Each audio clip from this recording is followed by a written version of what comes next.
Hi, I'm Rob from Rob's Been Running. Hope you're doing well, staying safe, training hard.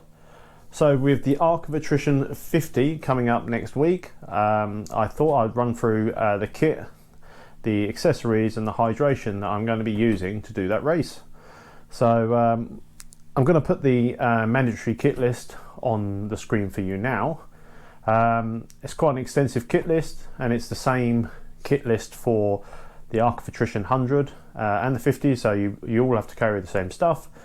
As I say, it's quite extensive because it's a winter ultra marathon, so you can expect changing conditions, some quite harsh conditions at times, especially along that Cornish coast path. So yeah, the kit list is long, but it's for your own safety. So we're going to go down through the kit list and through the clothing and through the nutrition, and I think we'll start off with the clothing.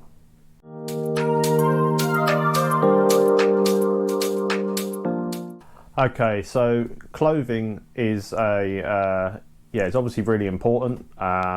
We need to be quite flexible with our clothing in this race because obviously the ever-changing conditions.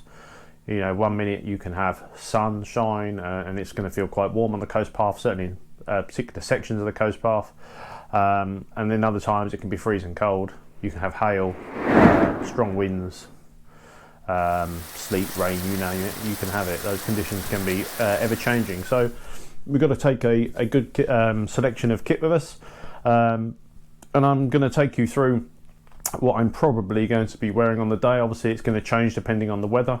I will adjust my kit the day before. I'll make sure I take it all with me when I go to Cornwall, and then adjust it the day before based upon what I think the weather is going to be like, but depending on the weather forecast. But even then we can be caught out because the weather can change so rapidly on the coast path. But all we can do is plan and do the best. So I'm going to go through all the kit, starting right from the bottom really, or underwear should I say. So I'm going to be using the higher state seamless, or should I say welded seamed boxer shorts. I've found those to be really good on long runs. I get zero chafing with them. I still use screw and nut butter when I do super long runs like ultras, but I've been doing 20-25 mile runs in my training, and no chafing at all. So these are a great purchase. They're really cheap. I did a video on these actually, and I'll link in the description below for that video, and you can just have a look at them.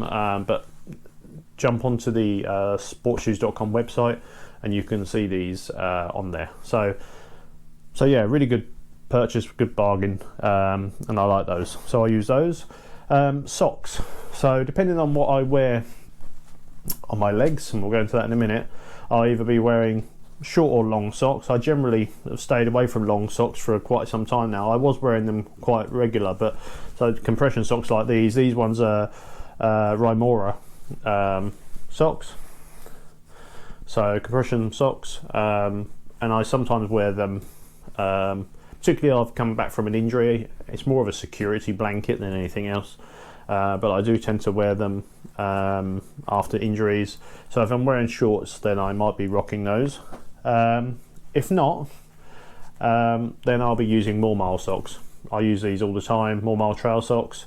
They're super comfortable, they're not expensive. I buy them in packs of 5, and I'll have a couple of pairs of those out with me, one in my hydration pack as well, and I'll probably switch them as well at St Ives checkpoint, which is 28 miles into the race.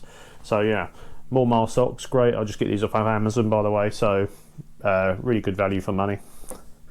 And then onto the legs. So if I'm wearing shorts, and that depends on the weather, then I'll be using these. These are the Odlo zero weight shorts, twin shorts. They're 5-inch shorts. I like these. I use these in a lot of my races. You would have seen them, me wearing them on the Serpentine Trail, so easy for me to say, in the summer last year. if the weather's cold like it has been recently, then I'll be rocking these. So these are just some Caramore tights, running tights that I've had for 2 years easily now. They're just super comfortable, and they do a good job keeping you warm. So I'll be using those if the weather's cold. Onto my top. So you would have seen I use, if you've been watching the channel, you'd have seen I use Odlo kit quite a lot. However, more recently I've got into more into the Montane stuff. I just found it to be very good quality, very comfortable kit, and less expensive than the Odlo stuff. So I'll be using, I've got to carry 2 of these because of the mandatory kit list, and as we go along this, I've got my iPad, so I'll be ticking off the mandatory kit as we go along. So you must have 2 long sleeve base layers on you, so I'll be using these. I'll be wearing one, and then the other one will go in my pack. This is the Montane Dart long sleeve top. These are really comfortable. They keep you lovely and warm as part of a layering system. Yeah, I just find them to be excellent. The quality is really good as well, so I'll be carrying 2 of those, one on me and one in the pack. And then on top of that, my second layer, again, depends on the weather. So I may wear this Odlo long sleeved top. You'd have seen me using this quite a lot in my videos. This is a warm long sleeve top from Odlo. It's classified as one of their warm range. I'll link to the description in this. I'll link to the. I'll do a link in the description as well, say, for this particular top, and then you can take a look at it. It's not that cheap, but it does do a good job. It is very warm. Now, if the weather is very cold, then I will be wearing this. You'd have seen this in a lot of my videos recently as well. So this is a Gore Infinity jacket. Now it's not fully waterproof. It will keep you off dry for a shower.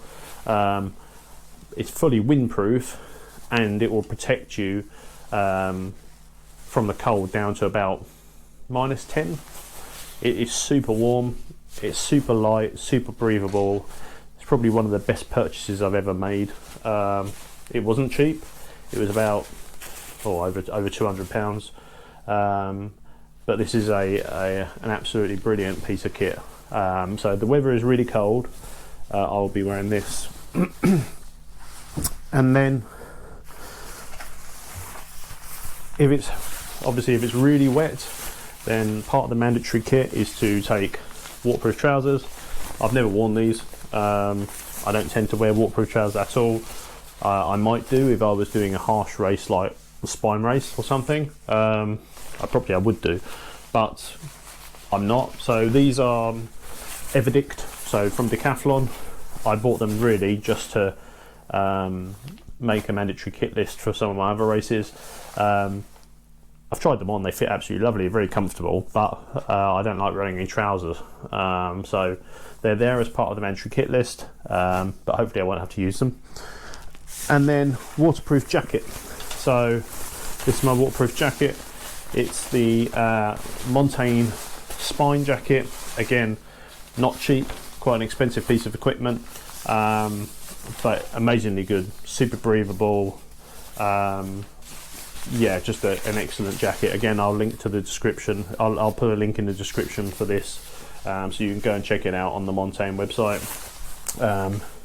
Really great piece of kit. So I'll be wearing that, and it's got a peaked hood as well, which is important because if you don't have a peaked hood, then you do have to take a waterproof cap with you.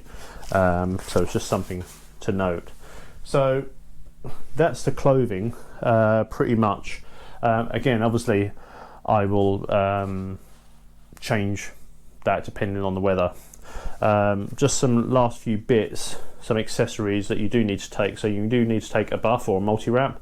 So I'll be taking 2, I'll be wearing one and carrying another. I may even take another one because I like to wear one on my wrist.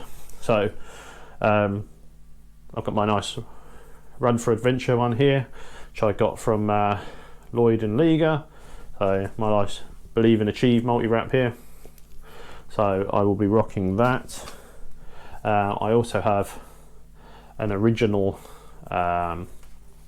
buff multi-wrap, so I will be wearing that, and I'll probably take another one as well with me, as I said. In terms of hats, you do have to take a warm hat. I always take two because they're so light.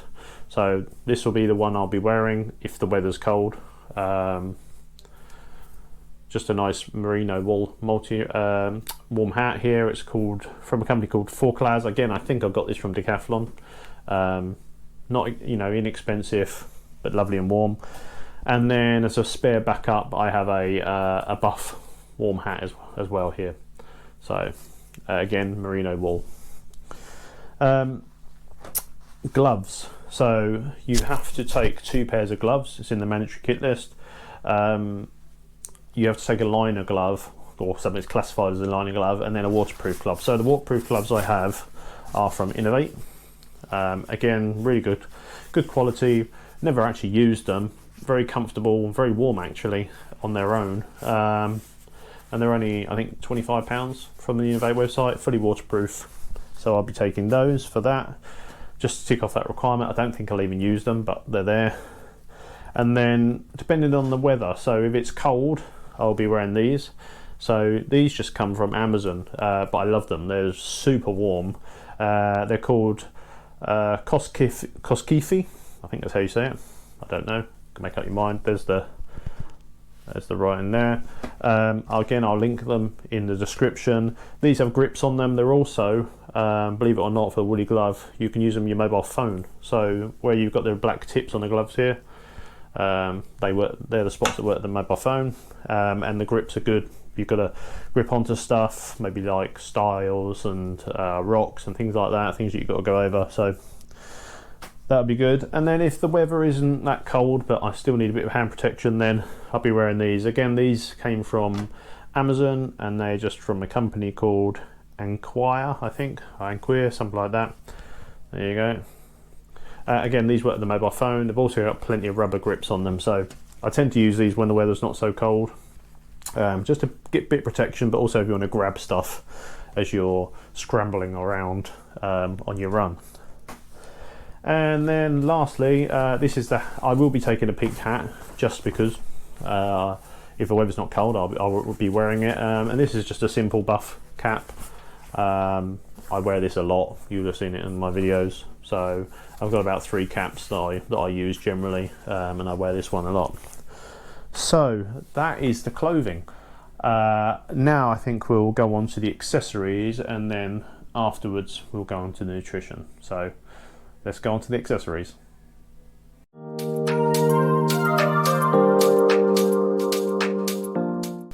Okay, so on to the accessories.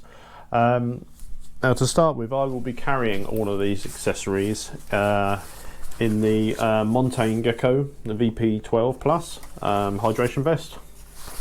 So I did a review on that recently on the channel, so I'll link to that review below. So all of it's going in here. All the clothing and everything I need to keep dry will go in my dry bag here. This is just a Cetus Summit dry bag, and it's I believe it's a 5 litre bag. Oh no, 8 litre bag. 8 litre bag.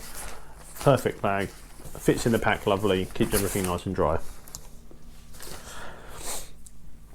And now on to the accessories. So some of the accessories, apart from using the Montane race vest there, I'll also be carrying this. This is a race belt. I don't tend to store a lot in it. Sometimes I store the mobile phone because there's a waterproof pouch at the front here. But it also holds my race number on here as well, so I'll be using it for that, and maybe some other bits and pieces like food and storage and stuff like that, just to balance out the weight of everything. One thing I forgot to mention is shoes, and I'll come on to the shoes at the end of this accessories. Okay, so the mandatory kit list says you need a GPS tracker. Now that's provided for you, so I don't have to worry about that. we've got the clothing sorted, so we're okay with that. Everything on the mandatory kit list is there. Emergency survival blanket, really important. You know, a blanket, the standard blankets are no good. You've got to have a bivvy bag. This is going to keep you warm should you get stuck. And then we've got a whistle. So the whistles on the pack are not really that great, so I've got a proper whistle here. I bought this one especially just off Amazon, but it's super loud, so that's good. Then we've got a mobile phone, that's fine. You need a waterproof pouch for the mobile phone, so that's that. Got the waterproof pouch there. Red tail light. So you're not allowed to use a tail light if you've got one on your head torch, it has to be a separate one. So I've got one here, just offers multiple options there. So we've got the tail light. Capacity to carry a minimum of 1.5 litres of water, that's fine, we'll go into that with the hydration. Emergency food and nutrition, that's fine, we'll go into that as well. We've got plenty of food and nutrition and we'll store some of that in the pack, just so we've got some emergency stuff. Rubber silicone cup, reusable one. So here's my Salomon small cup here. I've got a carabiner clip on that and I just clip that onto my race vest. And that's pretty much it for the stuff that's on the mandatory kit list. We'll go on to other bits and pieces as well, but first aid kit, again, that's there. I also carry spare stuff as well. I might not carry this on me, but it will probably be in a drop bag or something along the way. And then on to lighting. So you may think I'm bonkers, but I'm actually carrying 3 torches. The reason being is that in the mandatory kit you've got to carry 2 torches and they both must have rechargeable batteries. Now actually the head torch that I prefer to use is this Everbeam torch, which is funnily enough is the cheapest torch out of all of them, but actually offers a better performance, so price isn't always everything. Don't always go on price. This Everbeam H6 Pro has a super long battery life, so if you put it on a medium setting it will go for literally hours and hours and hours, and easily get you through the night of an ultra. But you can't change the batteries in it, it's rechargeable, so it doesn't meet the minimum requirements, but it's the one I'll be using because it's light, it's powerful, and it lasts ages, so I'll be using that head torch. But in order to satisfy the mandatory kit, I'll be taking the Nightcore head torch here. Again, great head torch. It has like a floodlight light on it rather than a spotlight, and it is quite weighty. So this is the UT32 Nightcore head torch. Again, link in the description for this below. And there's the spare battery, which you can pop in there as well. So that's the first head torch that meets the mandatory kit requirements, and the second one is like a backup torch, and I've had this for a couple of years. This is just a Petzl Tika head torch, so quite cheap, 600 lumens brightness, pretty good, and it takes either a battery block or AAA batteries. So there you go, I've got that. And then this isn't on the mandatory kit list, but I always take it with me, and that's a charged up battery pack. So you recharge my phone, recharge a head torch, or anything else that I need to charge. So that's all the standard accessories. Now on to shoes. So I will be taking 2 pairs of shoes with me. The ones that I will be running in for sure will be these ones. These are the Saucony Exodus Ultra. I've done videos on those. Again, I'll link in the description below, but it's also on the channel, my YouTube channel when you first open it up. So they will be my shoes that I'll run in. If I have any problems or I need to switch for any reason, maybe muddy, slippery areas, and maybe those shoes aren't dealing with it that well, then I'll be taking these, and these are the normal Tamiya shoe.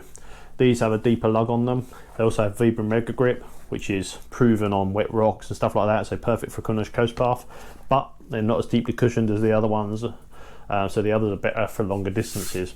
And there are stretches of a good 8 miles on tarmac, and the Exodus Ultra excel at that. So So that is all the accessories that we're going to be taking.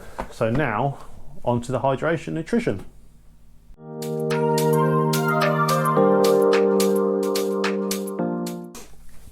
Okay, so we've got a good selection of food that we're going to be taking with us. I've got most of it here. There's a couple of bits that I don't have, but I'll tell you what they are. To start with, the minimum requirement for fluid is 1.5 litres. It says water here, but you know, fluids, all fluids really. So we'll be taking 2 500ml Montane flasks with me, and also a bladder as well. So in the bladder I will be carrying Tailwind. So I always use Tailwind on my runs, particularly long stuff. It's a really good alternative if you can't eat anymore, or you're struggling to eat, or sometimes just to top up your energy in between eating periods. So I tend to eat every 30 minutes, but I'll sip this on the way as well in between that time, just to boost the calories on the way through. So this is great stuff. Doesn't affect your stomach, or certainly not mine, and yeah, highly recommended. So in one flask I'll have water, hence you can see this is the cleaner flask, and in the other flask I'll have electrolytes. The electrolytes do discolour your bottles, by the way. So the electrolytes that I'll be using are High 50. Used these sometime, never had a problem with them, so I'll be using those. Water in the other one, and then onto the food. So I've got a selection of stuff that tried and tested over multiple training runs, so definitely don't want to be trying much on the day. I will use the food at the One Aid station in St Ives. They'll do plenty of warm food and bits and bobs like that, so I will probably take on board some of that more solid food, as opposed to just full on sugar all the time.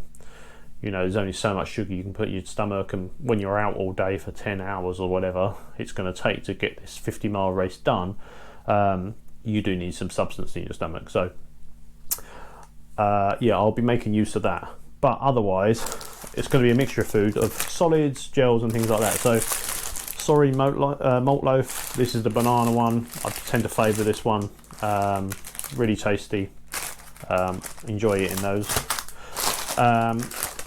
Raisins and sultanas, so I carry these in small little snack bags, reusable snack bags, so that we're not throwing stuff away. So I'll fill up a few of those with 30 grams of sultanas, mixed sultanas and raisins, and they're about the equivalent then energy to a gel, so about 22 grams of carbs, something along those lines. The gels that I'll be taking are these. So these are Talk gels. I like the raspberry ripple flavour. Now Talk do loads of products and gels. They do newer versions of their gels than this one, but actually I've always found these to be really good. They don't tend to give me any stomach issues unless I have too many, which is why I don't eat them or take them the whole race. I will be taking other stuff and just taking these gels in between. As long as I space them out and mix them up with other things, then they're fine for me. Usually if I get any issues with these, it's because I've had loads of them across the course of a long race, and then, you know, it's just full on fructose, and what have you, and eventually your stomach gives up with it. These are energy fruit mixes. These come from Decathlon. I tried them out some time ago, and then Decathlon stopped making them. So they're little 90-gram pouches.